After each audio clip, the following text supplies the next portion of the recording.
Praise the Lord. എല്ലാവരും ഈ പ്രഭാതത്തിങ്കൽ സുഖമായി സമാധാനത്തോടെ എഴുന്നേറ്റുവെന്ന് ഞാൻ വിശ്വസിക്കുകയാണ്. ഈ രാവിലെ സമയത്ത് നമുക്ക് ദൈവത്തിൽ പൂർണ്ണമായി ആശ്രയിക്കുവാൻ കർത്താവ് സഹായിക്കട്ടെ. നിങ്ങളെല്ലാവരും രാത്രിയിൽ സുഖമായി ഉറങ്ങി എന്ന് ഞാൻ വിശ്വസിക്കുന്നു. ഉറങ്ങാതെ ആരെങ്കിലും ഭാരപ്പെടുന്നുണ്ടെങ്കിൽ എൻ്റെ ഫോൺ നമ്പറിൽ വിളിക്കണം. ഞാൻ നിങ്ങൾക്ക് വേണ്ടി പ്രാർത്ഥിക്കാം. കാരണം ഉറക്കം ദൈവം നമുക്ക് നൽകുന്ന അനുഗ്രഹമാണ്. തിരുവേദനം പറയുന്നത്, നീ സമാധാനത്തോടെ കിടന്നുറങ്ങും, നീയല്ലോ യഹോവയെ നിർഭയം വസിക്കുമാറാക്കിയത്. അപ്പോൾ രാത്രിയിൽ ഉറങ്ങാൻ കഴിയാത്ത ആരെങ്കിലും ഉണ്ടെങ്കിൽ വിളിച്ചാൽ അവർക്ക് വേണ്ടി പ്രത്യേകം പ്രാർത്ഥിക്കുവാനിടയായിത്തീരും. ഓക്കെ, കർത്താവ് അനുഗ്രഹിക്കട്ടെ. ഞാൻ കഴിഞ്ഞ ദിവസങ്ങളെല്ലാം മനുഷ്യൻ അനുഭവിക്കുന്ന വിവിധ വേദനകളെ അത് നിങ്ങളുമായി പങ്കുവച്ചുകൊണ്ടിരിക്കുകയാണ്. ഈ രാവിലെ സമയത്തും നിങ്ങളുമായി എനിക്ക് പങ്കുവെക്കാനുള്ള സന്ദേശം നമ്മുടെ ശരീരവുമായി ബന്ധപ്പെട്ട കാര്യങ്ങളാണ്. കാരണം നമ്മുടെ ശരീരത്തിന് സുഖമില്ലെങ്കിൽ പിന്നെ നമ്മൾ ഇവിടെ ജീവിക്കുന്നതുകൊണ്ട് അർത്ഥമില്ലാതെ വരുമല്ലോ. ശരീരത്തിന് സുഖം ഉണ്ടാകുക എന്നുള്ളതാണ്. ഇന്നലെ രാവിലെ നമ്മൾ ചിന്തിച്ചത് രോഗശാന്തിയും ആരോഗ്യവും സമാധാനവും സമൃദ്ധിയും നൽകുന്ന ദൈവമാണ് എന്നാണ് ചിന്തിച്ചത്. ഇന്ന് ഞാൻ മറ്റൊരു വേദഭാഗം നിങ്ങളുടെ മുമ്പാകെ കൊണ്ടുവന്ന് നിങ്ങളുടെ ശരീരം ദൈവം എങ്ങനെയാണ് സൂക്ഷിക്കുന്നത് എന്നുള്ളതാണ്. നമ്മുടെ ശരീരത്തിൻ്റെ ഒരു പ്രത്യേകത എന്ന് പറയുന്നത്, രക്ഷിക്കപ്പെട്ട കർത്താവിനെ ആരാധിക്കുന്ന ഒരു ദൈവപൈതലിന്റെ ശരീരത്തിൻ്റെ അവകാശം അത് കർത്താവിന് മാത്രമാണ്. നിങ്ങൾ താന്താങ്ങൾക്ക് ഉള്ളവരല്ല എന്നാ പൗലൂസ് പറയുന്നത്. നിങ്ങളെ വിലയ്ക്ക് വാങ്ങിയിരിക്കുന്നു എന്നാണ് പറയുന്നത്.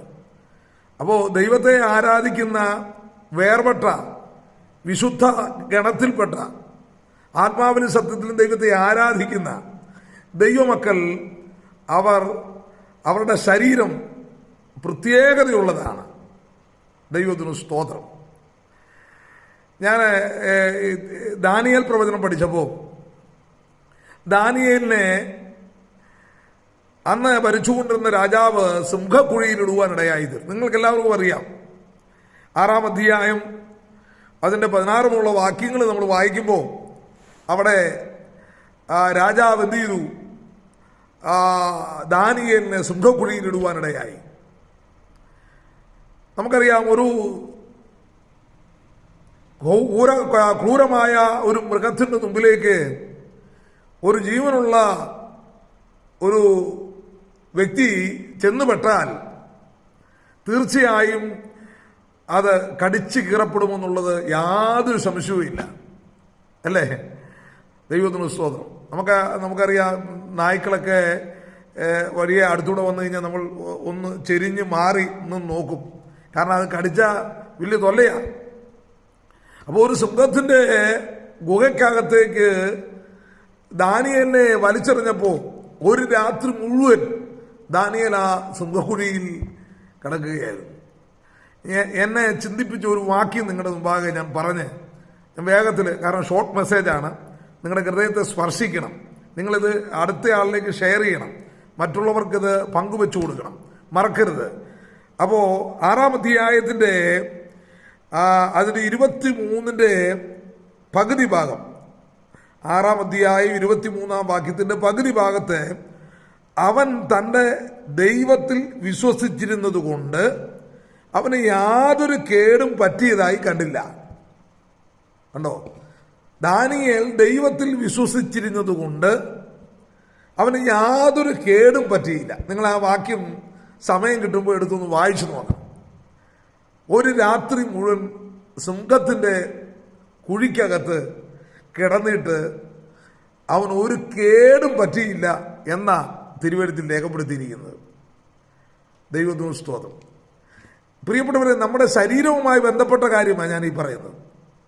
കാരണം ഒരു സിംഹത്തിൻ്റെ മുമ്പിലേക്ക് വീണ് കഴിഞ്ഞാൽ ആ വ്യക്തിയെ, ആ പച്ച മാംസത്തെ കടിച്ച് ഛിന്ന ഭിന്നമാക്കും, കീറിക്കളയും, അല്ലേ? അകത്തെ ആത്മാവ് സംബന്ധിച്ച് യാതൊരു വിഷയമില്ല. കാരണം ആത്മാവിനെ തൊടാൻ ഒരു സിംഹത്തിനും കഴിയത്തില്ല. ഇവിടുത്തെ യാതൊരു ശക്തിക്കും നമ്മുടെ അകത്തെ ആത്മാവിനെ തൊടുവാനായിട്ട് എന്ത് ചെയ്യത്തില്ല, കഴിയത്തില്ല. പിന്നെ നമ്മുടെ ശരീരത്തെ തൊടാനോ അല്ലെങ്കിൽ അതിനെ ആക്രമിക്കാനോ ഒക്കെ പറ്റും. നമുക്കറിയാം, ചില ദൈവദാസന്മാരൊക്കെ വരിയിൽ നിന്ന് പ്രസംഗിക്കുമ്പോൾ ചിലർ കല്ലുപെറുക്കി എറിയുകയും അടിക്കുകയും ഒക്കെ ചെയ്യുന്ന സംഭവം നമ്മൾ കണ്ടിട്ടുണ്ട്.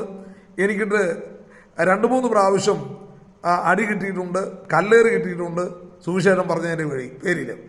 അപ്പോൾ അതുകൊണ്ട് അതെല്ലാം വന്ന് ഒരു കല്ല് വന്ന് പതിക്കുന്നത് ശരീരത്തേല, ആത്മാവേലല്ല. ഒരു അടി വന്ന് പതിക്കുന്നത് നമ്മുടെ ഈ ശരീരത്തേല. മനസ്സിലായോ? അപ്പം ഈ ശരീരം അത്രമാത്രം സുരക്ഷിതമായി ദൈവത്തിൻ്റെ ആത്മാവ് വസിക്കുന്ന മന്ദിരമായി ഈ ശരീരത്തെ ദൈവം കണ്ടിരിക്കുകയാണ്. അപ്പോൾ സിംഹക്കുഴിയിലേക്ക് വീണതായ ദാനിയേലിനെ ദൈവത്തിന് സ്തോത്രം, ആ രാത്രി മുഴുവൻ ദൈവം സംരക്ഷിച്ചു എന്നുള്ളതാണ് നാം മനസ്സിലാക്കുന്നത്. പ്രിയപ്പെട്ടവരെ, ഒരു കേടും കൂടാതെ വണ്ണം, സ്തോത്രം, ഒരു കേടും കൂടാതെ വണ്ണം ദൈവം ദാനിയേലിനെ വിടുവിക്കുകയാണ്. സ്തോത്രം. അങ്ങനെ എന്തെങ്കിലും സംഭവം നിങ്ങളുടെ ജീവിതത്തിൽ ഉണ്ടായിട്ടുണ്ടോ? മരിക്കുമെന്ന് ഡോക്ടർ പറഞ്ഞിട്ട് ആ വെന്റിലേറ്റർ കയറ്റി ഇട്ടിട്ട് ശ്വാസം നിലച്ചു പോയെന്ന് പറഞ്ഞിട്ട് തിരികെ വന്നിട്ടില്ലേ? എനിക്കറിയാം, ഒരു ദൈവദാസൻ, പാപ്പച്ചാൻ എന്നാണ് അദ്ദേഹത്തിൻ്റെ പേര്. അദ്ദേഹം നിത്യതയിൽ ഇപ്പോൾ വിശ്രമിക്കുകയാണ്. ഈ കഴിഞ്ഞ 2-3 മാസങ്ങൾക്ക് മുമ്പ് അദ്ദേഹം മരിക്കുവാനിടയായി. അപ്പോൾ അദ്ദേഹം മരിച്ച് ചില വർഷങ്ങൾക്ക് മുമ്പ് മരിച്ച് മോർച്ചറിയിൽ എന്ത് ചെയ്തു, അദ്ദേഹത്തെ മോർച്ചറിയിൽ കൊണ്ടുവച്ചു എന്നാണ് അദ്ദേഹത്തിൻ്റെ സാക്ഷ്യം നമ്മൾ കേൾക്കുവാനിടയായ. മോർച്ചറി പാപ്പച്ചൻ എന്നാണ് ആ ദേവദാസന്റെ പേര്. അദ്ദേഹത്തെ ദൈവം ഉയർപ്പിച്ചു. മണിക്കൂറുകൾ മോർച്ചറിയിൽ എന്ത് ചെയ്തു, ഈ ഡെഡ് ബോഡി കിടന്നു. ദൈവത്തിന് സ്തോത്രം. പ്രിയപ്പെട്ടവരെ, അദ്ദേഹം ആ സുവാർത്ത എന്ന ദൈവസഭയുടെ ആ കഞ്ഞിക്കുഴിയിൽ പ്രവർത്തിക്കുന്ന ഒരു ദൈവസഭയുടെ സ്ഥാപകനായിരുന്നു. ആയിരക്കണക്കിന് ആളുകൾ അദ്ദേഹത്തിൽ കൂടെ സൗഖ്യമായി സ്നാനപ്പെട്ടു, ദൈവത്തെ ആരാധിച്ചു. അദ്ദേഹം ഈ കഴിഞ്ഞ 2 മാസങ്ങൾക്ക് മുമ്പ് അദ്ദേഹം നിത്യതയിൽ പ്രവേശിച്ചു. ഇതൊരു കെട്ടുകഥയല്ല. പാമ്പാടിയിൽ എൻ്റെ വീടിൻ്റെ അവിടെ നിന്നൊരു 6-7 കിലോമീറ്റർ പാമ്പാടി. ഞാൻ അദ്ദേഹത്തിൻ്റെ മരണത്തിൽ പോയി അനുശോചന വാക്കുകൾ പറയുകയും ചെയ്തു. ഞാൻ പറഞ്ഞു വന്നത്, ദൈവം നമ്മളെ ഒരു കേടും കൂടാതെ സൂക്ഷിച്ച് എത്രയോ സംഭവങ്ങളുണ്ടല്ലേ. അപകടം ഉണ്ടായില്ലേ? ആക്സിഡന്റ്, നീ ബൈക്കിൽ പോയപ്പോൾ, കാറിൽ പോയപ്പോൾ, ബസ് കൂട്ടിയിടിച്ചപ്പോൾ ഒക്കെ അപകടങ്ങൾ ഉണ്ടായില്ലേ? ഞാൻ ഇപ്പോഴും ഓർക്കുന്നു, ഒരു പൂജാരിയുടെ മകൻ രാത്രിയിൽ ഒരു 11 മണി രാത്രിക്ക് ഞാൻ ഓടിച്ചുകൊണ്ട് വന്ന ബൈക്കിന് നേരെ ഒരു 100 മൈൽ സ്പീഡിൽ വന്ന് ഇടിച്ചിട്ട് ഒരു ബോള് എങ്ങനെ തെറിച്ചു പോകുന്നു അതുപോലെ ഞാൻ ബൈക്കിൽ നിന്ന് തെറിച്ച് വഴിയിൽ വീണു. പ്രിയപ്പെട്ടവരെ, എൻ്റെ വണ്ടിയുടെ ഇഞ്ചൻ പൊട്ടി തകർന്നു. എൻ്റെ വണ്ടിയുടെ ഇഞ്ചൻ തകർന്നു പോയി, എൻ്റെ ബൈക്കിൻ്റെ. പക്ഷെ ഒരു കേടും എൻ്റെ ഈ ശരീരത്തിന് സംഭവിച്ചില്ല. സ്തോത്രം. ഒരു കേടും സംഭവിച്ചില്ല. ആ പൂജാരിയുടെ മകൻ്റെ വണ്ടി ഒടിഞ്ഞിട്ട് ആ വണ്ടിയുടെ ഹാൻഡിലിൻ്റെയും ആ പെട്രോൾ ടാങ്കിൻ്റെ ഇടയിൽ എന്ത് ചെയ്തു, അമർന്നുപോയി. എത്ര നേരം കൊണ്ട് അദ്ദേഹത്തെ ഒന്ന് വിടുവിച്ചെടുത്തെന്നറിയാമോ? അദ്ദേഹത്തിൻ്റെ കാലും കൈയെല്ലാം ഒടിഞ്ഞു. ഞാൻ പറഞ്ഞു വന്നത്, ദൈവത്തിന് സ്തോത്രം, ഒരു കേടും കൂടാതെ നിന്നെ ഇതുവരെ സൂക്ഷിച്ച ഒരു സർവശക്തനായ ദൈവമുണ്ട്. ക്യാൻസർ വന്നില്ലേ? സൗഖ്യമായില്ലേ? ആമേൻ. മാരകമായിട്ടുള്ള മാനസിക പ്രശ്നങ്ങൾ നിന്നെ അലട്ടിയില്ലേ? ആത്മഹത്യക്ക് വേണ്ടി പിശാച് വലിച്ചുകൊണ്ടുപോയില്ലേ? എന്നിട്ടും ഒരു കേടും കൂടാതെ നിന്നെ നിർത്തിയ ഒരു ദൈവമുണ്ടെന്ന് ഇന്ന് തിരിച്ചറിഞ്ഞുകൊണ്ട് ഈ ദൈവത്തെ ആത്മാവിലും സത്യത്തിലും ആരാധിക്കണം. ഞാൻ നിങ്ങൾക്ക് വേണ്ടി പ്രാർത്ഥിക്കാൻ പോവുകയാണ്. ഈ ഷോർട്ട് മെസ്സേജ് നിങ്ങൾ ഷെയർ ചെയ്യണം. നിങ്ങളുടെ ജീവിതത്തിൽ അത്ഭുതങ്ങൾ നടക്കട്ടെ. തിരുവെഴുത്ത് പറയുകയാണ്, അവൻ ആമേൻ തൻ്റെ ദൈവത്തിൽ വിശ്വസിച്ചിരുന്നത് കൊണ്ട് അവന് യാതൊരു കേടും പറ്റിയില്ല. ദാനിയേൽ പ്രവചനം 6-ാം അധ്യായം 23-ാമത്തെ വാക്യം നിങ്ങൾ വായിച്ചു നോക്കണം. കർത്താവ് നിങ്ങളെ അനുഗ്രഹിക്കട്ടെ. ഞാൻ നിങ്ങൾക്ക് വേണ്ടി പ്രാർത്ഥിക്കാൻ പോകും. നിങ്ങൾ ഏതെങ്കിലും ശാരീരികമായ പ്രയാസത്തിൽ, മാനസികമായ ആ പ്രയാസത്തിൽ ഭാരപ്പെടുന്ന വ്യക്തിയാണോ? കർത്താവ് നിങ്ങളെ വിടുവിക്കും, ഒരു കേടും കൂടാതെ.